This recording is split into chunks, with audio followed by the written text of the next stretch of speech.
কি বলবেন? পুরো প্যানেলটাই বাতিল করা হলো, পুরো প্যানেলে একটু হাতটা সরাও, ক্যামেরা আসছে।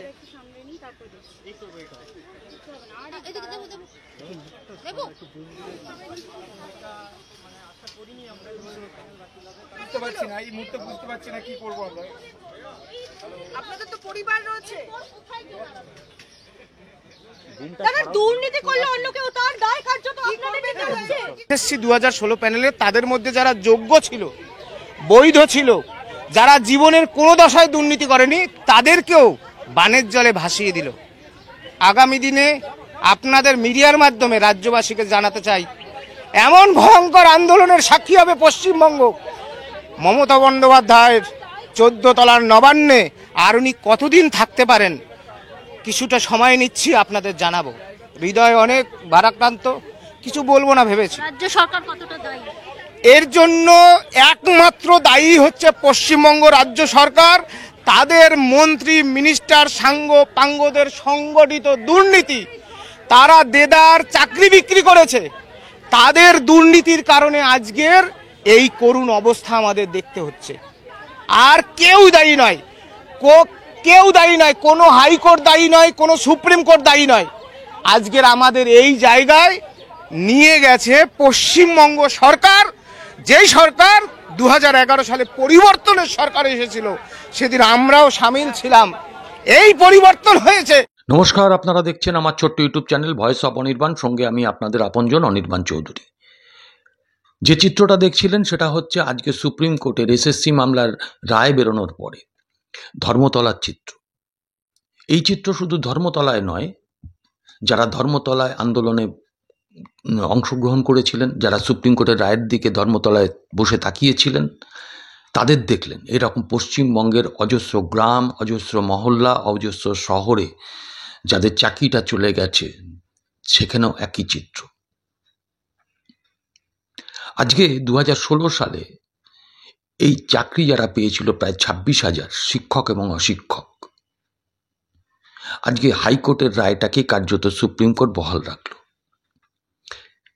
কোর্টের কিছু করার ছিল না, কারণ কোর্ট বারবার বলেছিল চাল কাকরকে আলাদা করতে। হাইকোর্টও বলেছিল, সুপ্রিম কোর্টও বলেছিল। এসএসসি ইচ্ছা করে সেগ্রিগেশনটা করেনি, ইচ্ছা করে এক এক সময় এক এক রকম রিপোর্ট দিয়েছে। এসএসসি এক রকম রিপোর্ট দেয়, তো মধ্যশিক্ষা পর্ষদ এক এক রকম রিপোর্ট দেয়, আবার সরকার এক এক রকম রিপোর্ট দেয়, এক এক কোর্টের কাছে এক এক সময় এক এক রকম রিপোর্ট দেয়। কার্যত ছেলে খেলা করেছে 26,000 যুবক যুবতীর প্রতি। আজকে পয়সা নিয়ে চাকরি পেয়ে দিয়েছে এই চোর নেতারা, এবং যারা পয়সা দিয়ে চাকরি পেয়েছেন তাদের তো চাকরিটা গেলই, কিন্তু যারা যোগ্যতার সঙ্গে চাকরিটা পেয়েছিলেন তাদের চাকরিটাও গেল। তারা আজকে নিজের বাড়ির লোক, পাড়ার লোক, রাস্তার লোক, আত্মীয় স্বজন, বন্ধু বান্ধব, যে দোকান থেকে মুদির মাল নেন, যে দোকান থেকে বাজার করেন, যে দোকান থেকে কেরোসিন তেল নেন, যে দোকান থেকে মিষ্টি কেনেন, প্রত্যেকের কাছে আজকে মাস্টারমশাই কিন্তু একটা সন্দেহের পাত্র হয়ে পড়লেন। কারণ কে যোগ্য কে অযোগ্য তো কেউ বুঝতে পারছে না। তো স্বাভাবিকভাবে আজকে এদের যে অর্জন তারা করেছিলেন কয়েক বছরের চাকরি করে, সেই টাকা তো তারা সবটা জমাতে পারেননি। কারোর অসুস্থ বাবা মায়ের চিকিৎসা করেছেন, কারোর বোনের বিয়ে দিয়েছেন, কারোর ভাইয়ের একটা ছোট ব্যবসা করে দিয়েছেন, নিজেদের পরিবারের চিকিৎসার খরচ মিটিয়েছেন, হয়তো কেউ বা জমি কিনেছেন, বাড়ি করছেন, বা বাড়ি কিনেছেন, ফ্ল্যাট কিনেছেন। আজকে তারা কি করে চলবে? যে বাড়িতে টিউশনি করতেন সেই বাড়িতে আর লজ্জায় যেতে পারবেন না তারা, কারণ ছাত্রটা হয়তো বলবে, মাস্টারমশাই আপনার নাকি চাকরি চলে গেছে, আপনি নাকি চুরি করে চাকরি পেয়েছিলেন। ভাবুন তো। আর এই কারণে যদি আজকে কয়েকজনের সুইসাইড করতে হয়, তাহলে তার দায়টা কার? দায়টা কিন্তু এই সরকারের। কারণ এই সরকার 26,000 মানুষের সঙ্গে প্রতারণা করেছে, খেলা করেছে, চোরেদের প্রশ্রয় দিয়েছে, চোরেদের ধরতে পারেনি। সরকার উদ্যোগ নিয়ে এটা করতে পারত, মীমাংসাটা করতে পারত, করেনি। এই সরকারের কোনো লজ্জা নেই। একজন মন্ত্রী এখনো জেলে, আর একজন মন্ত্রী কিছুদিন আগে ছাড়া পেয়েছেন জামিনে। আরও কত মন্ত্রী যাবেন জানি না।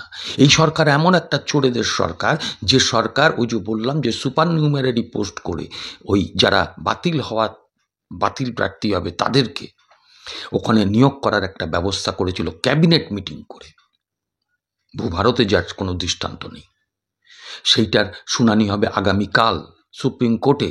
তবে আমি বলে রাখি, সুপ্রিম কোর্ট তার রায়ে যেমন বলেছে যে এটা চিটিং হয়েছে, ফ্রড হয়েছে, লজ্জা নেই আমাদের সরকারের। গোটা ভারতবর্ষের কাছে আমাদের বাঙালিদের মাথা নিচু হয়ে যাচ্ছে এই সরকারের জন্য।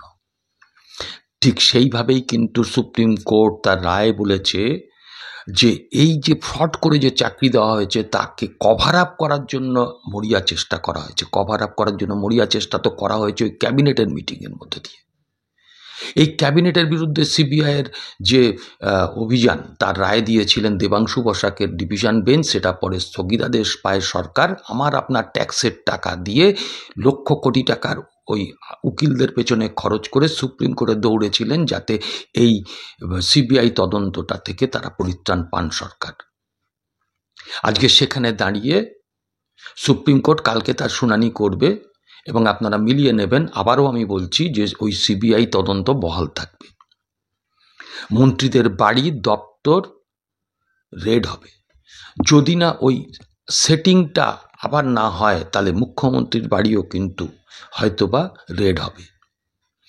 আর যারা চাকরি পাওয়ার জন্য ওই টাকা দিয়েছিলেন যারা, তাদেরকে বলবো যে যান ওই যাদের কাছে টাকা দিয়েছিলেন, আপনাদের জীবনটা তো শেষ হলো, এখন কলার ধরে টাকাটা আদায় করুন। আপনার টাকা ফেরত পাওয়ার অধিকার আছে, আইন হাতে তুলে নেবেন না, কিন্তু টাকাটা আদায় করুন। দরকার হলে কোর্টের কাছে যান, দরকার হলে উকিলদের কাছে যান, টাকাটা আদায় করুন। পালিয়ে যেতে দেবেন না। আমি খালি বলবো, যখন এখানে দাঁড়িয়ে মন্দির মসজিদ নিয়ে একটা খেলা চলছে, তার মধ্যে বামপন্থীরা আজকেই যেমন প্রতীকী মিছিল করছে, কালকে থেকে চূড়ান্ত আন্দোলন হোক। এই সরকারকে নবান্ন থেকে টেনে নামানোর দরকার। লক্ষ্মীর ভাণ্ডার দিয়ে মুখ বোঝাতে চাইছে যে সরকার, সেই মায়েরই সন্তানের চাকরি কেড়ে নিচ্ছে মাকে লক্ষ্মী ভাণ্ডারের টাকা দিয়ে। আজকে সেই সরকারের বিরুদ্ধে ওই ছেলে মাকে হাত ধরে নিয়ে গিয়ে নবান্ন থেকে ওই সরকারকে ফেলার চেষ্টা করুক। একটা অপদার্থ চোর চিটিংবাজদের সরকার। এই সরকারের এক মুহূর্ত গতিতে থাকার অধিকার নেই। আর এই সরকারের বিরুদ্ধে যে আন্দোলন হবে, আমি যদি কোথাও খবর পাই আমিও যাওয়ার চেষ্টা করবো, এই অসুস্থ শরীরেও। যাই হোক, আমি শুধু এইটুকু বলবো, আপনারা আপনাদের মতামতটা জানাবেন। আর আগামী দিনে আপনারা যে আন্দোলনই করুন না কেন, সেই আন্দোলনে আমার পূর্ণ সমর্থন রইল একজন সাধারণ নাগরিক হিসাবে, এবং সেই আন্দোলনে আমি যোগ দেওয়ার চেষ্টা করব। আন্দোলনের যদি খবর ভিডিও পাঠান, আমি সেটা প্রচারের ব্যবস্থা করব। আজকে এটুকুই। আবার দেখা হবে পরবর্তী এপিসোডে। সবাই ভালো থাকবেন। নমস্কার।